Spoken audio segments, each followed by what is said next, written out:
United, our will is greater than any other force. We shall inherit the stars, even if we must first cleanse them in blood.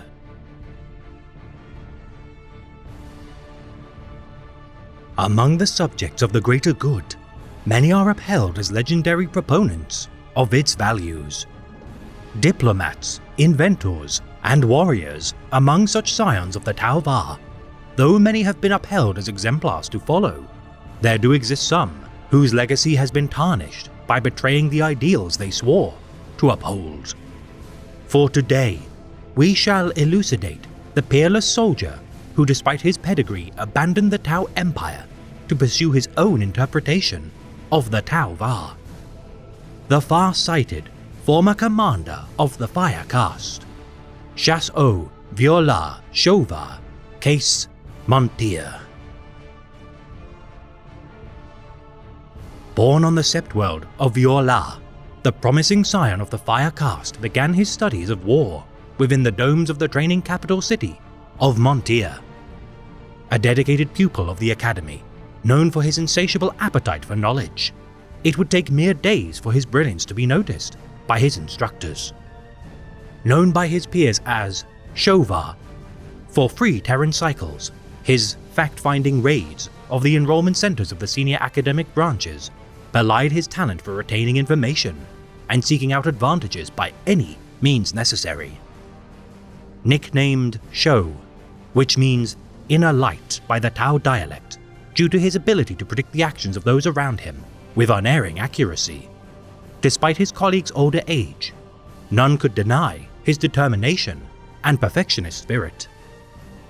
Impossible to target by the Academy's SimGhost combat drones, within the most grueling simulations, Shou's teams incurred the fewest mock casualties within the Academy. Earning the notice of the revered savant of war, Commander Puretide, upon his graduation ceremony, Shou earned the rank of Chas-La from the revered war sage. Curious as to how the young warrior had consistently outmaneuvered the traps and trials of his tutors, Shou replied that he merely imagined what schemes his teachers would set in motion and worked to undo them. His first deployment within the war zone of the Arakan incursions of the Western Vale, Puretide monitored the progress of the promising graduate to test his acumen with a true test of martial skill. Fighting for 4 Terran cycles, fought within a hunter cadre of the Fire Caste, during the purge of the Arakan species, Shou in his spare time memorized every battle analysis of the enemy, gleaned by the Water Caste. Unmatched in close combat when wielding a pulse rifle, every ambush and surprise attack of the multi-limbed aliens faltered, Shou earned the respect of his senior officer, Shasui Mon Oka. Saving Mon Oka's life during the Battle of the Great Web, due to his strategic insights and bravery in battle, the Shasui recommended Shou as worthy to undergo the first trial by fire. Redeployed to Viola to undergo the trial, Shou and his team endured the live fire combat simulation within a pitch-black war dome, hurling himself into the clutches of a tentacled abomination to save his men, which tore his body apart. Awakened from the simulo coma, his tutors' forms show that only those that gave their lives for the greater good during the simulation had proven worthy of promotion. Now as a Shasui, Fire Caste officer, Shou assumed the duty as a pilot of a mantle of the hero, the Tau battlesuit. Accruing more experience in battle, armed with the ingenuity of a warsuit of the Earth Caste, Shou's induction within the armored elite of the Fire Caste was swift. Retaining his expertise at close quarters combat, his senior officers warned the young warrior to practice restraint and fire support duties more befitting a fire warrior. Reporting to Chas-A'Tol High Command to be reassigned to the Arakan War within an XV-88 broadside battlesuit team, with mentoring from the veteran rifleman Chas-Frey Oblatai, Shou learned the virtues of measured long-range combat and its integration within battlesuit command. Mastering the systems of the XV-88, whether in the thick of battle or analyzing after-action reports, Shou exceeded the accuracy of even Oblatai when using a heavy rail rifle. Earning the title Young Executioner for his combat against the Ostromystics of the Araken. After 4 Terran years of toil, Sho accepted promotion to the rank of Shas Frey and privilege to pilot a warsuit of cutting-edge technological design, the XV-8 Crisis Battlesuit. Under the command of Commander Dawnstone, Sho embarked upon the final battles of the Veil War, the bloody conflict costing him his leg and many valiant comrades in arms. Scarred physically and mentally from the brutal fighting, the gigantic Araken grandfathers tore through the elite of the Fire Caste. Yet with continued practice, Sho's agility and skill piloting his warsuit reached new heights. Promoted to the honorary rank of Sasnami as a member of Commander Dawnstone's honor guard, Sho's efforts facing the Araken Trinity within their cocoon ship saw to the defeat of his enemies.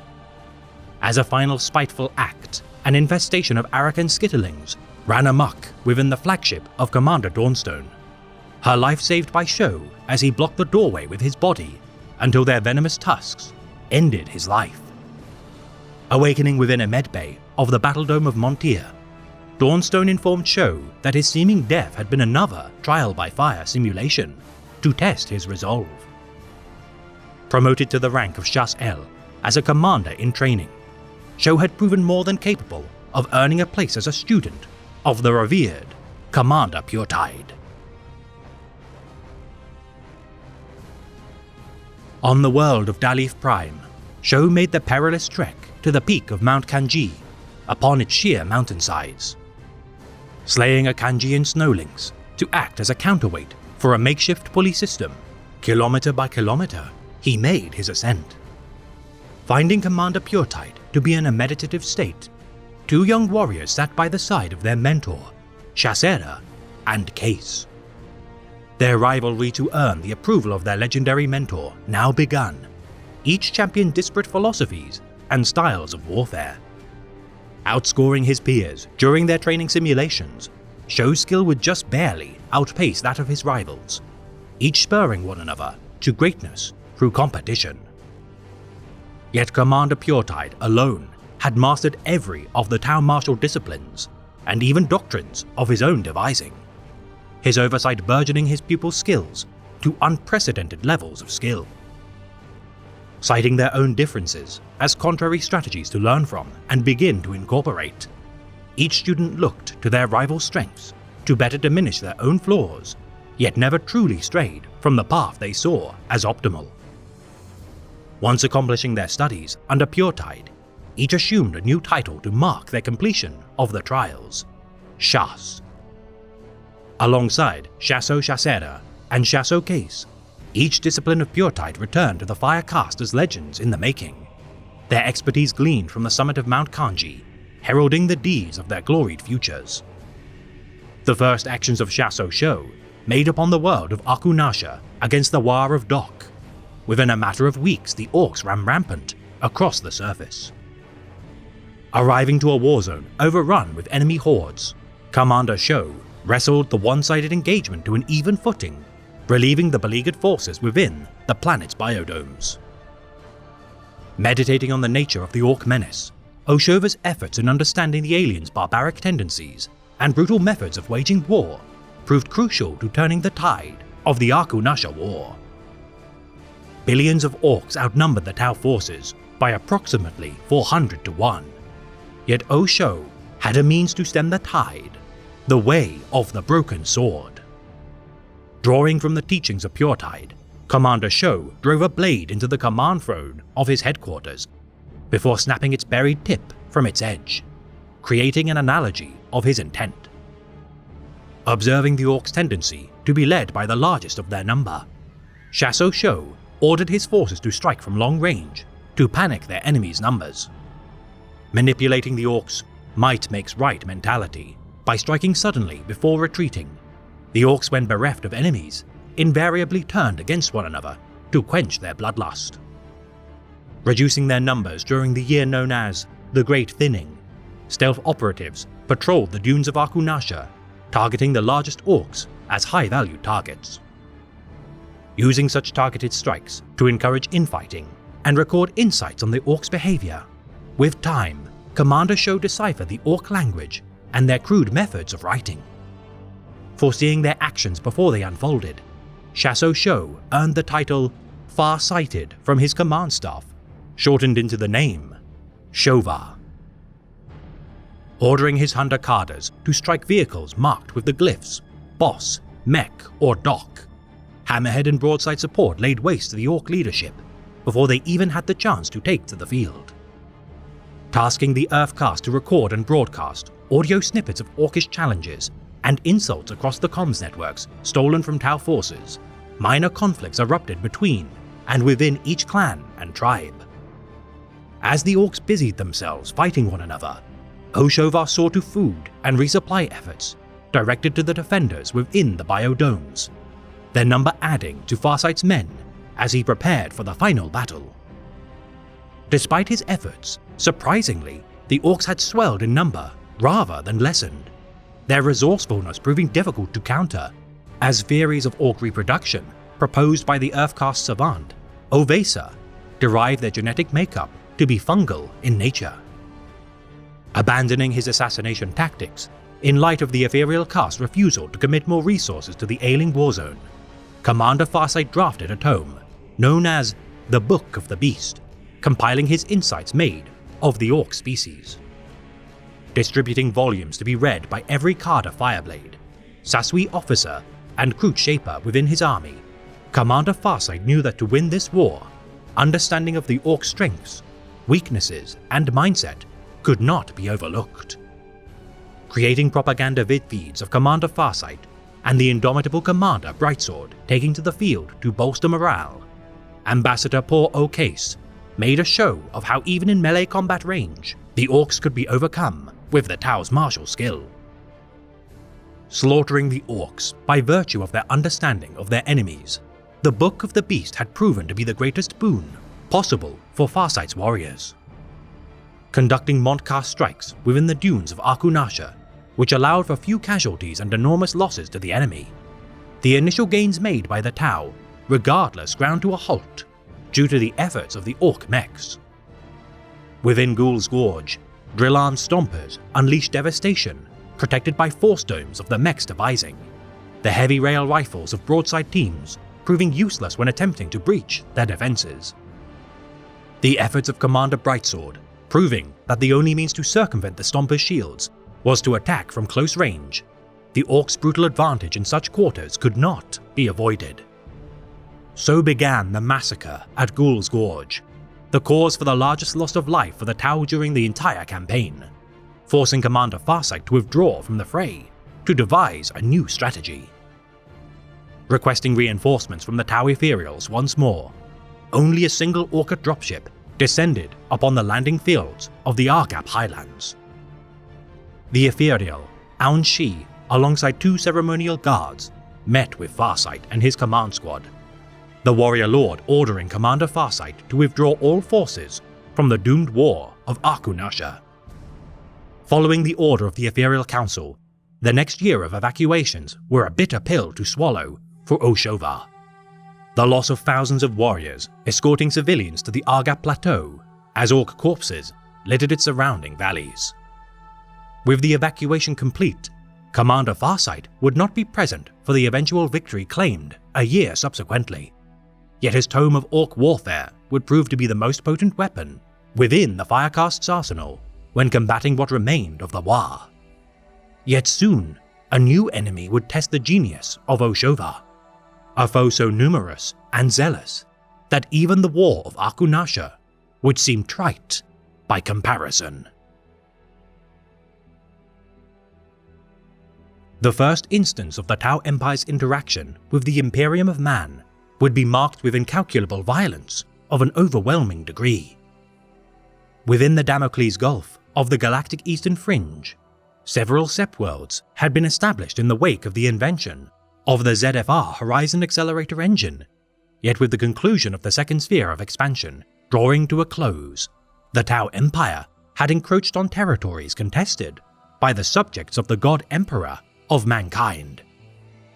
Though initial diplomatic and trade efforts had proven beneficial, with word reaching the High Lords of Terror of an expansionist species closing on the Imperium's borders, and subsequent loss of tithes to the throne world, the wrath of the humans struck like a hammer blow. Driving the Tau Empire back to its domains of the First Sphere, the innumerable, cathedral-laden fleets of the Navis Imperialis unleashed devastation whilst proclaiming their divine right to the stars. Laying siege to the Sept world of Dalif, the Imperials turned the surrounding colonies of Sea-Lakel and Vissel to the point of collapse, their Space Marine vanguard rending through the Tau defences as little more than a nuisance. Scrambling fleets from Priene and Dalia to aid the beleaguered navy at the forefront of the battle, our Voidcraft were outclassed in terms of firepower, weight class, and numbers. Barging their way to Dalif with little thought for casualties, the naval behemoths of mankind made planetfall as Commander Farsight analysed briefings of the unfolding mayhem. Aiding the forces of his training rival, Osha Seda, and repelling the Imperials' advance, Commander Farsight pledged not to retreat from the fray should a single human remain on Tau soil. Appointing the Aircast Admiral, Ko-O-Li Mao-Teng, to rally his pilots, their unmatched maneuverability proved the only advantage available to countering the human gunships. As hordes of Astra Militarum landed, the Firecast met them in open battle, the blood of thousands soaking Dalif within the first day of combat. Observing the brutal efficiency and discipline of the Space Marines firsthand, their dropships cut through the Aircast until forcing Tau air support to break formation, their bravery and resilience earning the respect of Oshova. Resolving to face such angels of death personally in combat, Commander Farsight took to the field alongside his crisis team. Tearing through their lines with twin plasma rifles fitted to his battlesuit, engaging the Space Marines with waves of reinforced crisis teams, each warsuit which incurred damage fell back to be swapped with a pristine replacement. Managing to burn through the ceramite armor of their foes, remarkably, despite the wounds incurred to their organs and flesh, many Space Marines fought on regardless, their zealous war cries doing little to prevent their entire number from perishing. The failed advance of the Astartes, replaced with immense Imperial Titan forces, never had the Tau Empire witnessed such wanton destruction, outfitted to such devastating machines of war. Endless-seeming Astra Militarum regiments advanced in swarms, supported by mud-churning, smoke-belching tank formations, the sheer scale of such forces dwarfing anything the Tau Empire could muster. Brute force alone had won the day in the name of the Imperium, their callous forward assault showing no virtue in the preservation of life or limb. Calling an emergency enclave following the first day of the invasion, Commander Farsight acceded to the advisements of Osha Seda on a plan of counterattack. Launching a series of stealth attacks conducted by Osha Seda's Hunter Carters, her units would force the humans to overextend their battle lines, ripe for Farsight's forces to strike the killing blow. Sowing confusion within the ranks of the Imperials, their armored divisions broke off from their infantry lines, easy targets for Farsight and his men to sunder. Months of hit-and-run assaults epitomized the teachings imparted by Commander Puretide, his most prestigious students exemplifying the genius of the war savant. Confronted once more by the Space Marines, the stealth teams withdrew, Farsight's vanguard ambushing the Astartes as broadside battlesuits fired volleys at their transports. Engineer Ovesa manufactured weapons tests day and night to combat the heavily armored divisions of the Imperials. Yet whilst the odds had evened, the Space Marines were not to be underestimated. Assaulting the city of Belbrin via drop pod assault, their Terminator-clad elite teleported into the central plaza, driving Farsight and his men from their positions. Such tactics employed again and again, within hours, 5 more cities fell to the Astartes, an intellectual arms race driving each empire to identify and counter each's vulnerabilities and weaknesses in battle. Following the Battle of Via Mesh-La, the Imperial Guard pulled victory from the jaws of defeat, despite being outnumbered and outgunned. Their bayonets and willingness to die in the name of the Emperor, enough to win the day. Understanding the Imperials' relentless nature, with little to no heed for their safety. Whilst less savage than the orc species, these adaptable and devout warriors were varied in their applications of violence and strategy. Identifying the battle doctrines of the Fire Caste, veterans of the Hammers of Dawn chapter of Space Marines began codifying the weapons at the disposal of each caste. Their own teachings of the Codex Astartes proving effective at countering Farsight's tactics. Taking note of their own experiences fighting the Adeptus Astartes, Commander Farsight began to compile his findings in a means alike to the Book of the Beast. For in understanding, surely the means of victory could be replicable. Identifying the humans' proclivity to value armored vehicles as a priority, the development of Sunforge battlesuits armaments proved an effective means to turn them into little more than molten slag. Crippling enemy lines with Manta-assisted crisis team insurgents, their fusion blasters unleashed devastation before returning to the skies once more for extraction.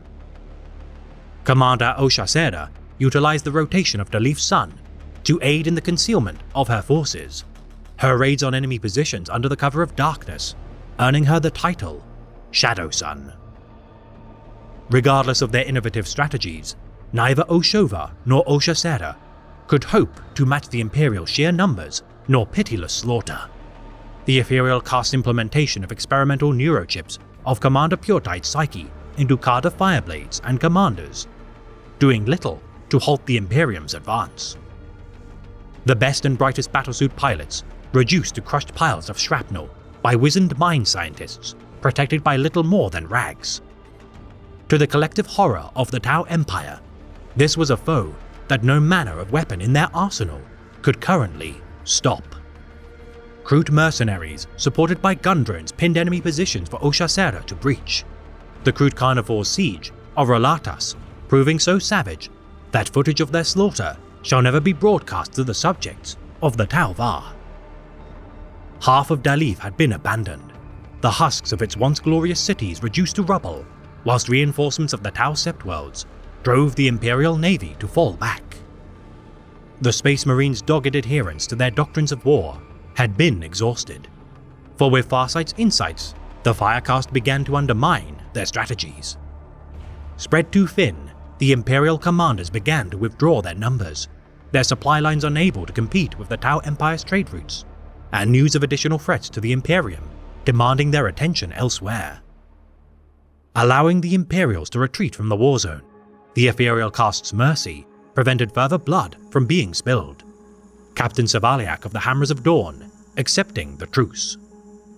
However, the Tau Empire had been shaken to its core, a single engagement with the Imperium requiring the majority of its military resources to combat a single detachment of the humans' amassed strength. The Imperials had been driven from Tau space completely, the destruction wrought by their hand almost blasé as they withdrew as swiftly as they had appeared. Though their technologies were deemed inferior to those crafted by Tau ingenuity, the advancements made in studying their construction would herald a new era of advancements made by the Earth Caste. Deeming the so-called Warriors of Puretide to be a total failure, each warrior implanted with neurochips had them forcibly removed, for the cost of victory had been incredibly high. Should the Tau Empire survive, it must adapt with haste. Yet in Commander Farsight's mind, the measures taken by the Ethereal Caste had begun to call to question his loyalty to the tenets of the Tau Va. The pride of the Tau Empire irreparably tarnished. Despite our species' advancements in technology and strategic brilliance, victory had cost the scions of the greater good dearly. The notion of the superiority of our cause had been shaken, yet Ethereal Supreme Aun Wei, under advisement of his subordinate, Aun Va, could not allow our people to become divided. Ordering Oshova to retake the despoiled worlds of the Damocles Gulf, the hero of Arkunasha was now a symbol of the Fire Caste's valor, his visage carved in stone, as several statues made in his honor were erected within every battle dome, harbor, and pod complex. Assembling the largest naval fleet in Tau history, everything from colony ships, war spheres, dropships, outrider patrol vessels, and grav pulse tugs formed a coalition to retake the Gulf. Dubbed the Great Reclamation Fleet by Ethereal Supreme Aun Wei, Farsight alongside his allies of Ovesa and Commander Brightsword worked day and night analysing battle reports on the War of Dalith. Piecing together the Imperial's war strategies formed largely from aspects of their dogmatic adherence to tried and true maneuvers.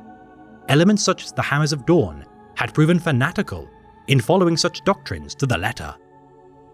Presenting his human war schematic to his lieutenants with their crossing of the Damocles Gulf, his men began to disseminate Oshovar's insights into their forces' repertoire. Already combating the forces of High Fleet Behemoth, the Imperials stood no chance to fight a war on two fronts. The planetary defense forces of the Timbra sector, unable to deny the Firecast's wrath. Reconquering worlds one after another, Commander Farsight's insights proved more than capable of defeating the myriad forces of the Imperium.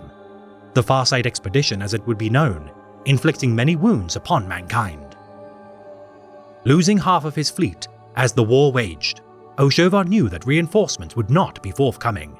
The arrival of the Orcs to the eastern asteroid belt, capitalizing on the unfolding conflict, an unforeseen complication. Recapturing their fallen territories from the Orcs through a series of raids. No matter the overwhelming victories earned by Farsight, the infestation of the Greenskins refused to abate. Every single asteroid of large scale teemed with Orcs, the scans of the aircast identifying it to be the spear tip of a much larger Orc presence, encompassing an entire star system beyond. Deeming the Orc threat to be too great to ignore, Commander Farsight abandoned his campaign against the humans, for should he fail to exterminate the Orcs quickly, the entire system would fall to their clutches. The first to ever disobey a direct order from the Ethereal Council, many deem this to be the turning point of his betrayal of the Tau Va. For whilst his actions to purge the Orcs was righteous, none have ever dared before, nor since, to defy the will of the Ethereals.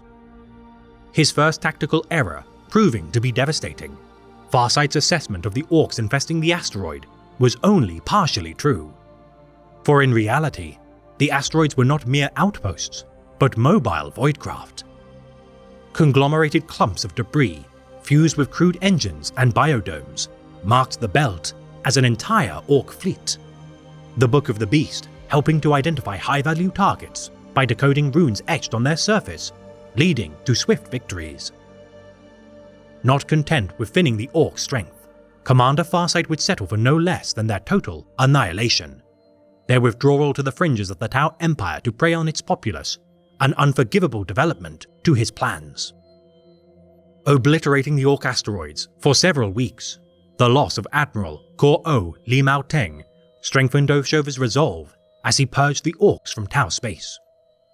Confronted by the war chief of Alsanta, Grog Ironteeth, its previous warring with the Firecast had caused the Orc to learn not to fight at range and make all haste to charge his opponents.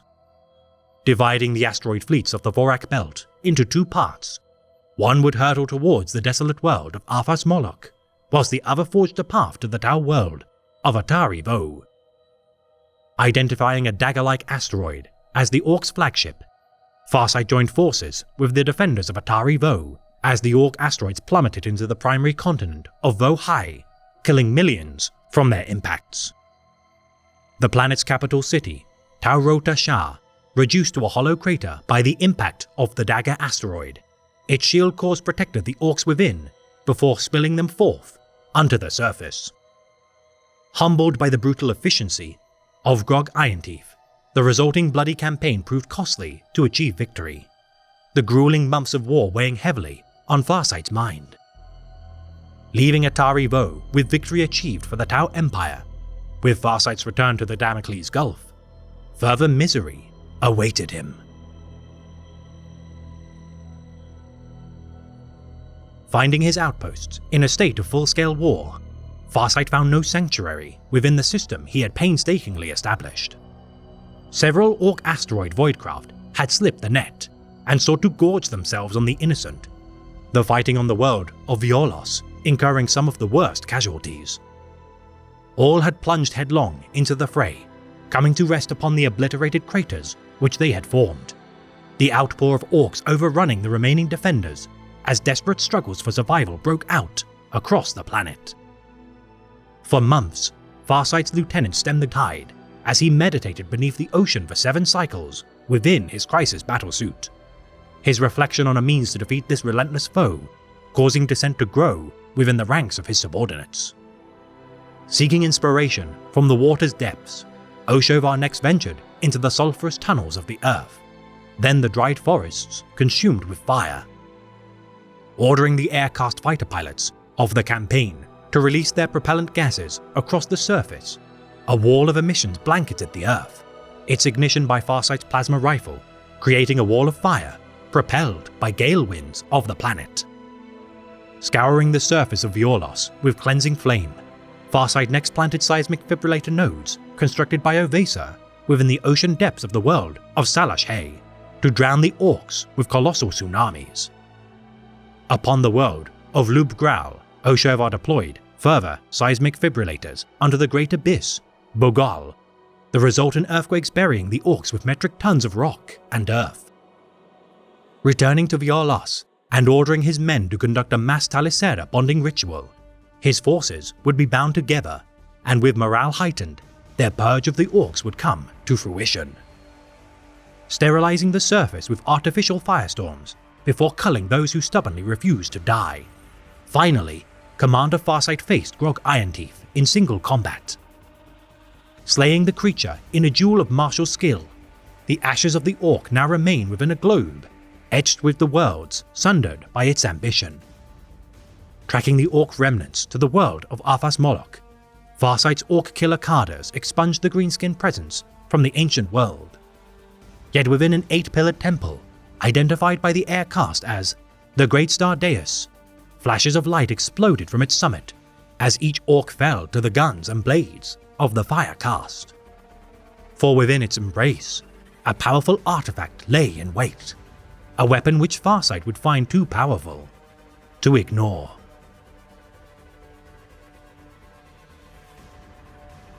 Witnessing a multicolored disk of blazing light form around the Great Star Deus, Oshovar investigated the strange phenomena personally. The outpour of energy summoning strange horned crimson entities, their otherworldly black blades and eerie screams shook the Firecast to their core. Retreating from their new unknown enemies, Farsight looked back into the depths of a rend in real space, teeming with the tortured shouts of a trillion souls calling out to him.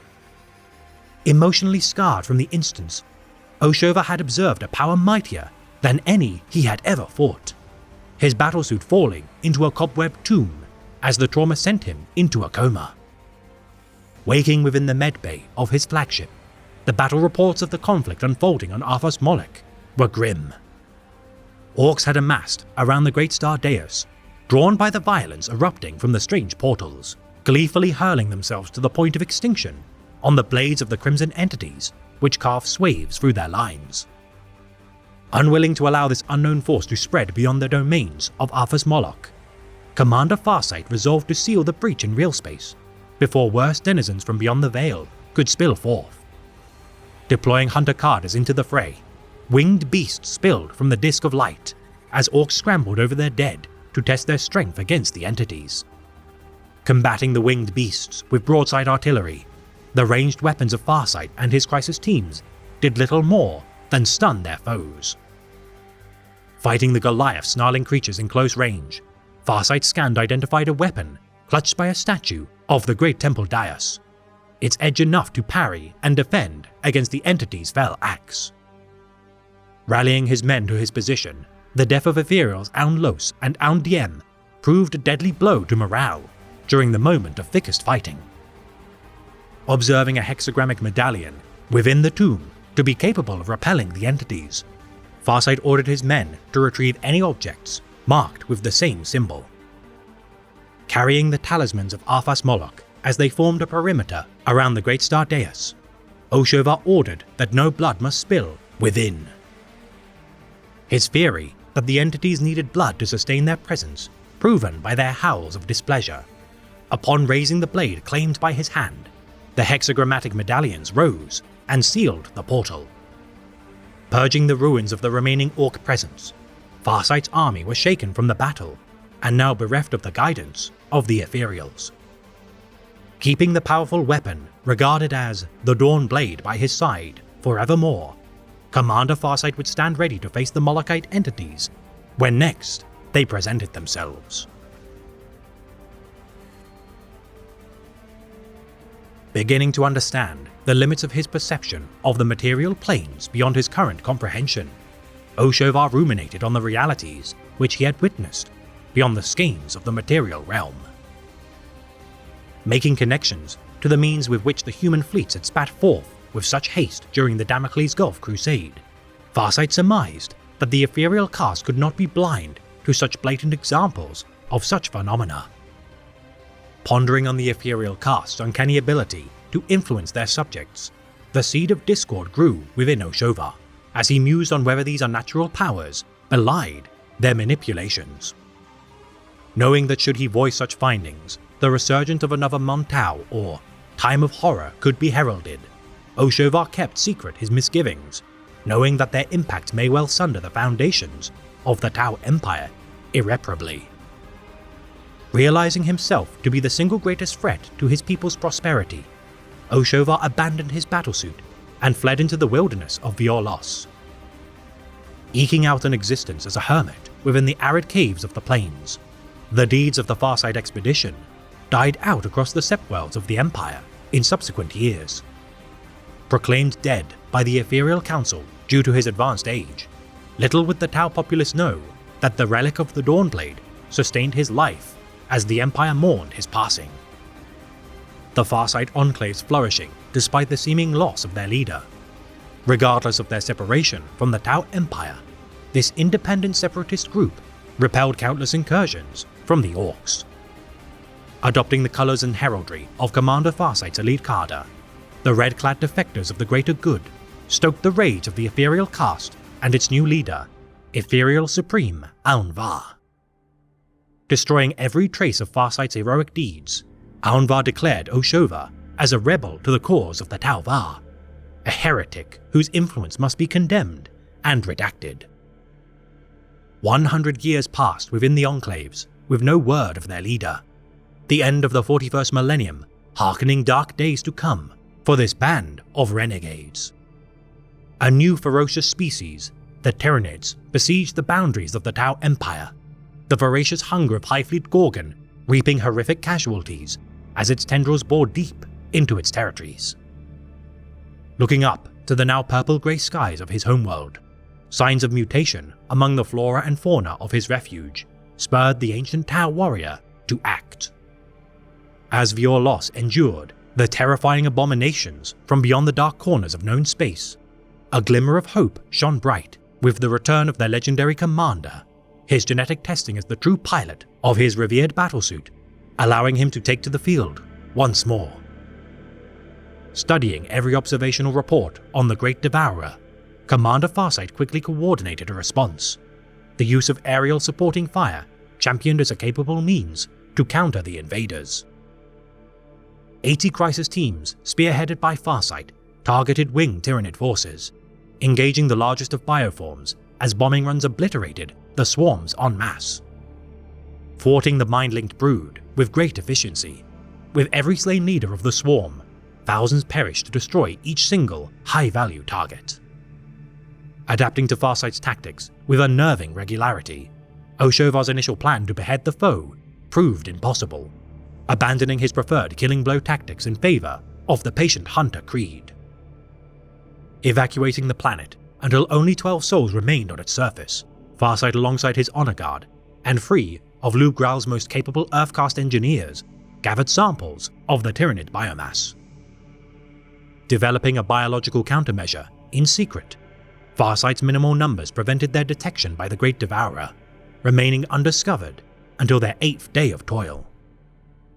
Standing defiant against the massive hordes of chitinous abominations, the elite honor guard known as the Eight fought by the side of their returned legend of old, his Dawnblade slicing the Tyranids limb from limb as Ovesa finalized his experiments. Extracted by Manta dropships, Violos was consumed by the Tyranids. Their digestion pools filled to the brim with stolen biomass. The first signs of Ovasa's poison observed as a black stain upon the bioships in orbit. The infection bloomed into rotten decomposition, which corroded their hulls within mere hours.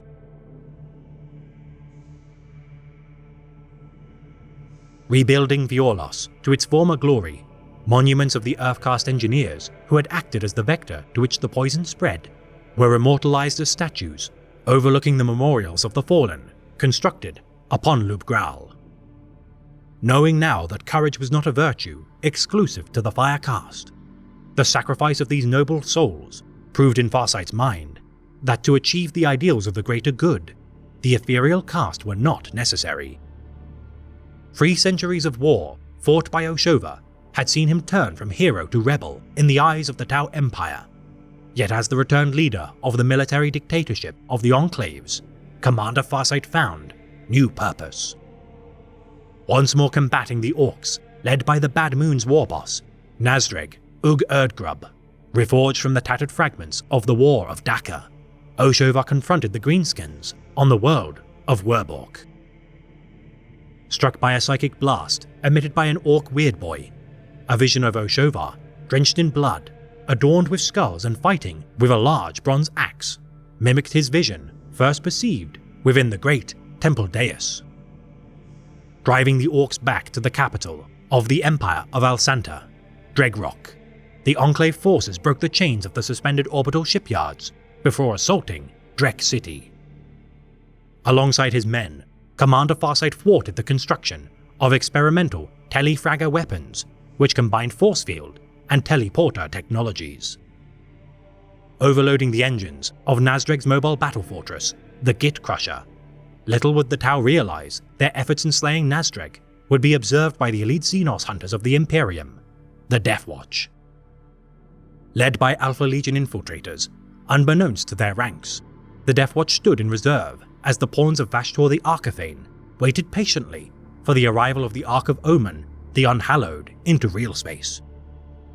Connecting his vision, first seen on Arthas Moloch, with the arrival of a Black Legion fleet within the same system, Oshovar witnessed the remaining Orcs and Balefleet of the Demon Prince, Urgalak Soul Eater, descend upon the great Temple Deus. Pitting the two forces against one another, Oshovar knew that his forces could not fight them alone. Petitioning the Tau Empire for aid to defeat their common enemy, as he positioned his men to fight a protracted guerrilla war. Offering his surrender to the Ethereals should they pledge forces to aid his cause, the Tau Empire refused to assist Farsight, deeming death to be the only redemption for the exiled commander. Resorting to unleash the Molochite demons against their enemies, Farsight and his 8 rallied within the Great Temple Deus, forming an exclusion zone. 8 became 5 as members of his honor guard perished, yet within the ruins of the Deus, a derelict craft of the mysterious Dark Angels Astartes lay coated in a crystalline mass. The location of the key fragment which the Alpha Legion had sought. Following their interception of the Tau sightings, the Hydra purged the Death Watch from within and obtained the artifact before withdrawing. Enclave forces began to give in to frenzies of bloodlust, their proximity to the Deus seemingly the cause.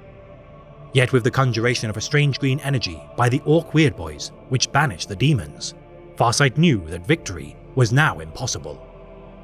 Retreating from the battle as the Orcs began to repel the Black Legion back into the void, the Farsight Enclaves waited patiently for the battle on the surface to abate. Returning to the rubble which had once been the Great Temple Deus, signs of life had begun to bloom, with the fell taint of chaos banished forevermore. Though not absolved by the Ethereal Caste for his past actions, the renegade Commander Farsight continues to fight for the greater good against the most terrible foes imaginable.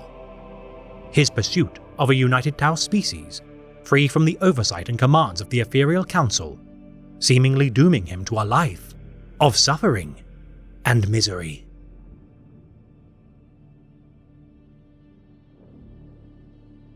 Each must find their own way. If those in our heartland had witnessed the savageries of the void as have we, they would know this.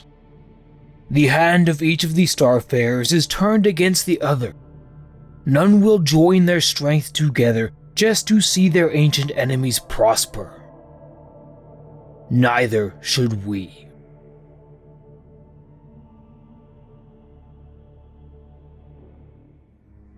This has been a tale of the greater good, read by the Enlightener.